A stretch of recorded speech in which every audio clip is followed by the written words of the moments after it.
There are a lot of options to choose from in the mid-market ERP software space, and Acumatica is one of the best hidden secrets in the industry.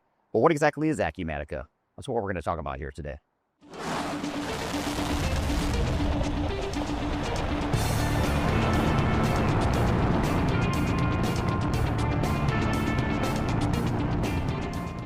My name is Eric Kimberling. I'm the CEO of Third Stage Consulting. We're an independent and tech-agnostic consulting firm that helps clients throughout the world with their digital transformation journeys.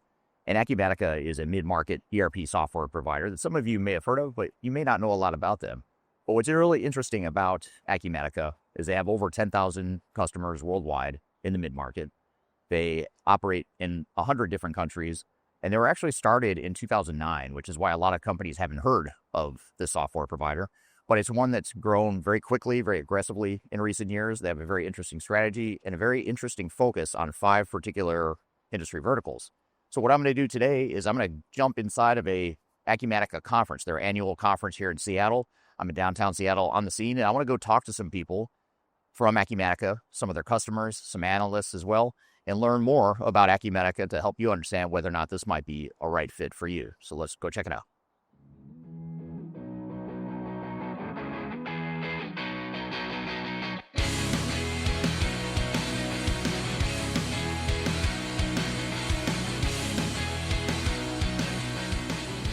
So I'm here with John, who's the CEO of Acumatica. And John, for those that don't know who Acumatica is and what you guys do, what kind of product you provide, tell us about Acumatica. Acumatica is a cloud ERP company. We sell effectively business management software for small, medium businesses. We've been in business since about 2009, really started growing about 2012, 2014. We now run effectively a cloud native ERP system for that size customer, mostly in vertical industries. So construction, manufacturing, distribution, all built on one kind of ERP core. Now, some might say that this is a very crowded space, a lot of ERP vendors out there. How have you guys managed to grow in such a short period? I actually think part of it is who we focus on is that mid-market business. There are not a lot of ERP vendors that focus on that space. A lot of them are large industrials or much larger. We focus on that segment exclusively. It's an underserved segment. It's one of the big reasons we've been successful. And these are companies that are often privately held. They have been in the same families or the same ownership groups for decades. And so they often have older technology. They often have, maybe don't even use an ERP system. They're using spreadsheets or some small business accounting system, and they decide to modernize. And we are the first thing that comes up when they search on it. So we actually feel like our place in the industry is quite defined, and it's quite separate. It's quite unique, unlike some of our competitors. Right.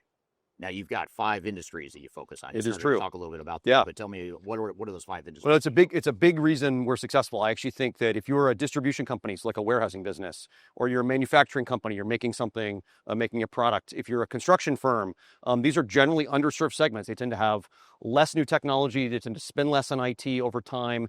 And then the other 2 are retail, commerce, and professional services, which are the professional services are our newest one. We just launched it last year. These are industries where they need specific tools. They have specific things they need around inventory or manufacturing planning or project management and construction. And so you can deliver a vertical system on top of one ERP core. And that's a big reason for our growth and success. Right. So for those that are considering different ERP systems, give us a sense of who you typally compete against. What are the other ERP systems that people often consider when they're also considering? I'll change the question slightly. It's also often where they're coming from. So we're usually competing with their legacy system. They're deciding, is it time to move or not? So there's legacy systems in construction or distribution or whatever it is. These are old things like Great Plains or old Sage tools, even QuickBooks. And that, I would say, that's the first and most important competitor for us, is the thing they're coming from, because they have to decide to undertake the project to switch. And that's, if you're a mid-market business, that's not without risk and disruption, and you're confused. And so you want to know who's done that well. Are there partners that know how to do it? And that's a big part of our strategy. So that's the first thing I'd say. And then you sort of say, who are the other modern cloud vendors? Well, there are actually not that many. There's a couple that do it, and it's folks like NetSuite and Intact. We only see them in small fractions of our deals. Mostly we are the choice when someone's coming from one of those industries and decides to modernize. Right. Now, you mentioned, too, that you started the company in 2009. Yeah. It's a relatively new ERP software. And it wasn't me. I'm now running it, but I didn't start it. Yeah. So as a new ERP vendor... Yeah, for ERP, we are quite new. For ERP. Right. Yeah. And you don't have all that legacy system technologies from the past like a lot of your competitors do. What does that mean for your customers of being a newer technology, especially when you compare it to some of the old legacy SAPs, Microsofts, No question. Sage, all those. Yeah, we're very unencumbered, right? We can have one cloud tech stack that updates all at one time, one product, one code base, and it means our product's very clean. It means customers can bet on something that can innovate very quickly. That's actually an advantage. Like you'd think, oh no, you're the new guy is a disadvantage. In this case, it's actually an advantage. We combine that with a partner network, our value-added reseller network. We have hundreds of value-added resellers, VARs. They are industry specialists. They know construction or they know manufacturing. So we're bringing these very experienced consultants who know ERP. We're bringing them a very new set of technology in ERP terms.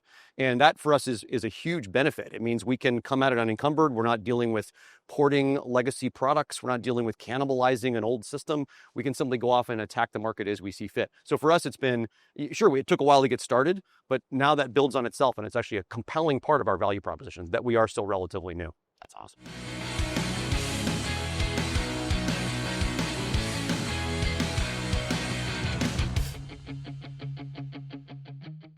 So I'm here with Sanket, who's the COO of Acumatica. Thanks for being here today. Oh, thank you. I'm glad to be here. Yeah, this is a great event you guys have going here, and it's really interesting to learn about how the company has evolved in such a short period and where it's going in the future.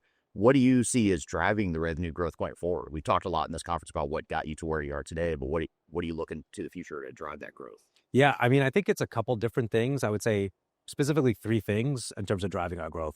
Number one, it's our technology. The technology stack, the platform that we built, the modules, the capability, the approach, being open, connecting to other systems, scalable, is just an absolute stellar foundation under which to build a business and make things relevant to customers. And so that's number one. I think number two for us is our commitment to our customers, understanding what they need, listening to them, taking that input, making it real. And the last is the partners. We go to market with our partners, our VARs, who help us with our customers. We have great ISVs, the relationships, other software companies that are either built on our platform or connect to our products. And we facilitate lots of engagement with those partners to be aligned with our strategy, our purpose, what we're trying to do. And I think that sort of connective tissue of all those three things together is sort of the foundation and the flywheel of our growth. Right. So let's talk about your channel strategy then. 100% of your sales are through channel partners, is that correct? Yeah. Mm-hmm. So what does that mean to a customer that's thinking about Acumatica? They might want to deploy it at some point in the future. What does that mean to a customer? Yeah, so we get a lot of folks who come to us first, look through our website and they ask, hey, what's Acumatica about? And we share that with them. And then they just sort of ask, we'll get questions like, well, how, if I'm interested, what do I do next? And we say, well, let's introduce you to a partner.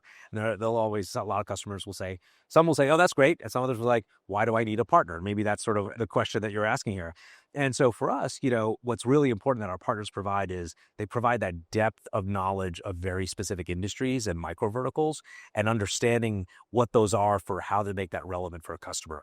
And what I sort of describe it, they provide that sort of white glove service to that end customer to make sure that they understand what is going to happen. Because there is a technology, obviously a huge technology component of implementing cloud ERP, but there's more than that. It's change management at its heart, right? So getting an ERP, switching ERP is a pretty significant thing for any company. And you want to be with a partner that knows how to set that up, which steps to do, which order you want to do it, and how to make sure that's relevant for a customer. They go through that journey without the least amount of difficulty and challenges so that they can map the software to their business. And our partners do that day in, day out. They understand the challenges. They've seen it before. They know what to do. They set expectations. They're very clear in what the customer needs to do, what they are doing. And I think that's fundamental to not just the software, but sort of being successful through the experience. Right. Now, what about the types of customers that you find are the best fits for Acumatica, and which customers, just as importantly, which customers are not a good fit for Acumatica? How would you summarize that? Yeah, I would love to say that every customer is a great fit for Acumatica. We stick very clearly into the industry segments that we do really well in. So this goes to your question of like, who are good customers? Acumatica is great in the scenarios of those industries because we want to be relevant to all the users inside those companies. So if it's a manufacturing company, we cover everything from procurement to customer success or, customer support, end to end from the business inside out, shop floor, everything. If you're in construction, we do the same thing. We help you with bidding the project, managing the project, and delivering the project to the end customer. All that stuff is you can do inside of Acumatica. And so companies that are looking for those one system to sort of go all the way through all their business processes, Acumatica is really good for you. Yeah. In that scenario. Perfect.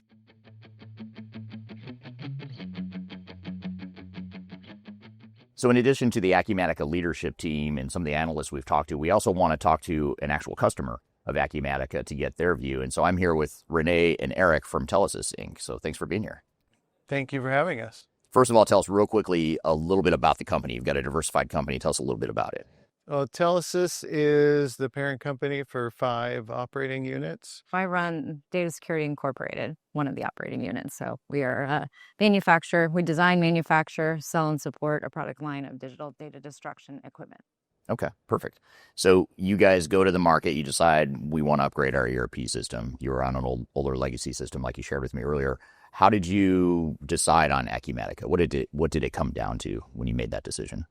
We worked with our VAR that had already been a 20-year partner of ours. So they knew all of our entities, they know how we operate, and could honestly tell us what we would get out of Acumatica so we could move forward successfully. So Renee, you guys also considered a CRM option outside of Acumatica before you fully committed to Acumatica on the CRM side. Tell us about that and how you landed on Acumatica at the end. So for years, we've been looking for a new CRM to replace our existing one, so to explain, our accounting was in one system, our CRM was in another, and they didn't communicate. So there's a lot of duplicate data entry. So we had been looking for a new CRM because it was a product that was customized, but it was broken and it was not being supported anymore. So we spent years trying to find a new one. We'd gone down the path even with one, had invested in it, bought it, we're starting to program it. Got about, 75% of the way through, and then we're like, this is not going to work.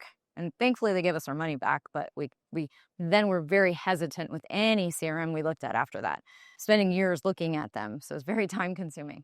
When our VAR brought us Acumatica, and we saw that there was a CRM component of it, we looked at it, very hesitant, but when we realized that we could do our CRM in Acumatica as well as accounting and have it all in one system without all the duplicate data entry, that sealed the deal for us. Yeah, made it a no-brainer to go all in on one platform. Yep. Now, what about during implementation, when you went to implement the product? What was the hardest part or sort of the takeaways of the lesson? During COVID. Oh, that'll do it. Our VAR did a great job. We had a go-live date set. So we set everybody's tasks and milestones and had a very serious conversation at the very beginning that if this is our go-live date, everyone has to hit their milestones. And so everyone on the team signed up for it. And so we met our go-live date. And it was in less than a year that we did it. And when I listen to our VAR communicate to other customers, the implementation schedule, I'm even saying, I don't believe you, but we've been through it. And know that it's possible to hit some of those aggressive go-live dates.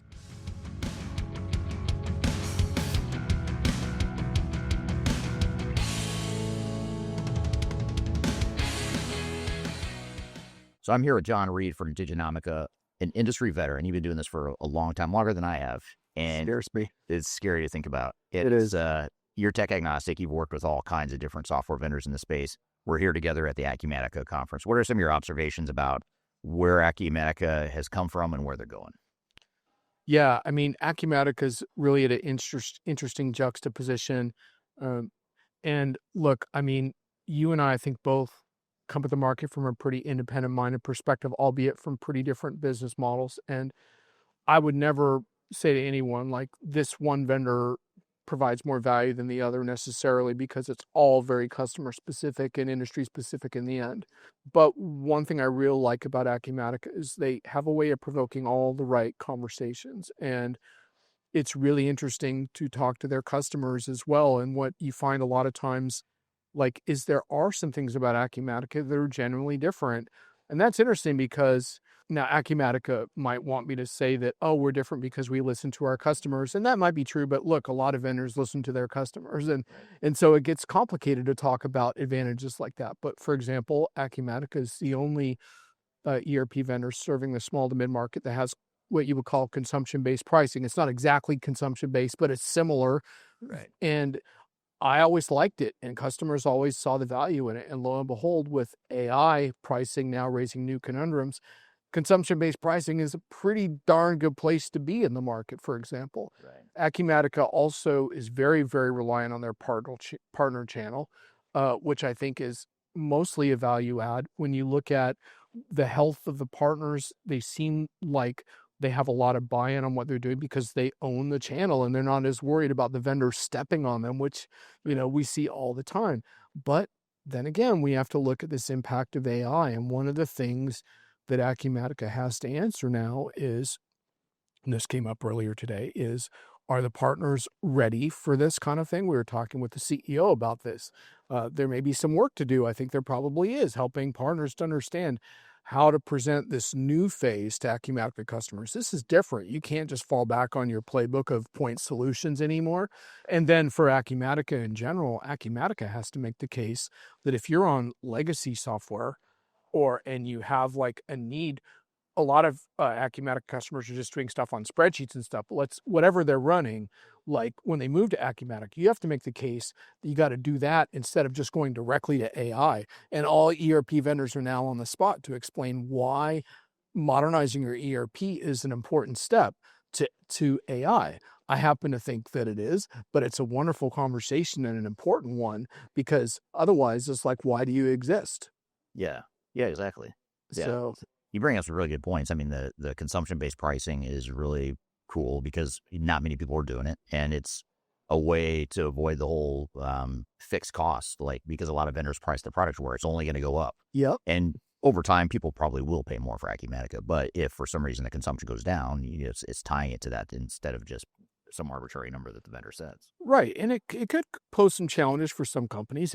For example, if they're super heavy AI users and adopters, and look, I mean, token costs have come down, but they're not a commodity at this point in time. So there are challenges, but I have to say I like Acumatica's pricing position on AI much better than most of their competitors. So I would say that much for them. But yeah, it is really interesting times. I mean, one interesting thing about Acumatica is that if you do move and if you're a company in growth mode, you could probably stay in Acumatica for a pretty long time. And so that's pretty interesting. And also you could do private deployments of Acumatica. And I've had some really interesting discussions about them because, that came up today as well, talking with John Case, because it was like, well, yeah, that's a good option, but we still need to control the software and the updates. And, so there's some complicated things about offering those deployment options to customers, but I think especially in regulated industries. And the other really interesting thing about Acumatica is they're so industry focused. Like more than 80% of their new customers sign on for a vertical solution of Acumatica. And you say, well, John, what's the big deal about that? That just sounds like buzzword soup, buzzword bingo. The reason is I always call them green screens, but most industries historically had a green screen system that was separate from the ERP. So it's a restaurant, right? You got your restaurant thing. I did bookkeeping for a furniture store. They had this green screen inventory system, and it was brutal, right? But super users could use it, but no one else could. Well, in the age of so-called AI, and you could add decision intelligence and analytics to that list, not just AI and agents, you cannot have these separate siloed systems, whether it's an MES system or whatever, or if it's, any kind of, like they do a lot of construction, for example. You can't have proprietary construction software here and ERP over here. It doesn't work anymore. And so I like Acumatica pushing that. Now, does that mean that all of their customers get rid of all their industry proprietary software? Not necessarily, right? And, we were talking today about that not all manufacturers are pulling out all their manufacturing systems for Acumatica. But the point is that heading in that direction is the right play for customers, in my opinion, even though it can be disruptive to culture internally. But I think in the long run, you just can't afford these silos of applications anymore. Yeah, makes total sense.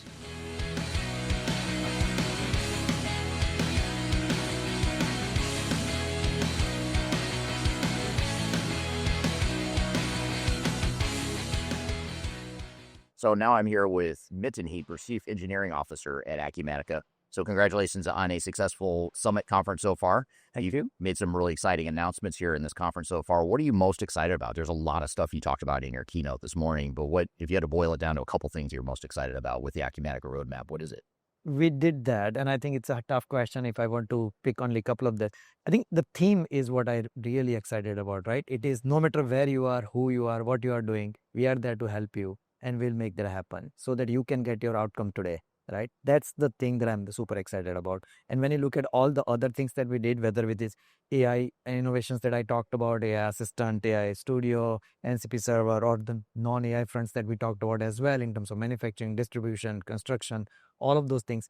The idea is how do we help our customers get what they want, right? Right. So that's what I'm super excited about. That's really interesting that the engineering guy says that people is the team is what you're most excited about. Because that's always the case, right? It's I'm a big believer of it's about 3 P's, right? It's people, product, and processes, right? The first people, even when I think about it, it's about our team, right? Because at the end of the day, if you have the right team who is motivated for the right reason, they will do wonders. Right. And they will do what you need, which is to take care of your customers. Right. Right. And if your customers are happy, then you have business. Otherwise, you don't. Right. Right. So everything starts with those people, your team and the customers. And then, of course, you need partners to scale. Right. So I have to ask, are you AI? No, you're real. It's a real person. So he is not AI. That's an actual answer, which is a good one. Not many people will say that. So I think that says a lot about the culture of the organization and how you view your customers and your team. What about going forward, looking to the future? What are some of where do you see this product roadmap taking you and your customers and your team in the coming, say, 3 or 4 years?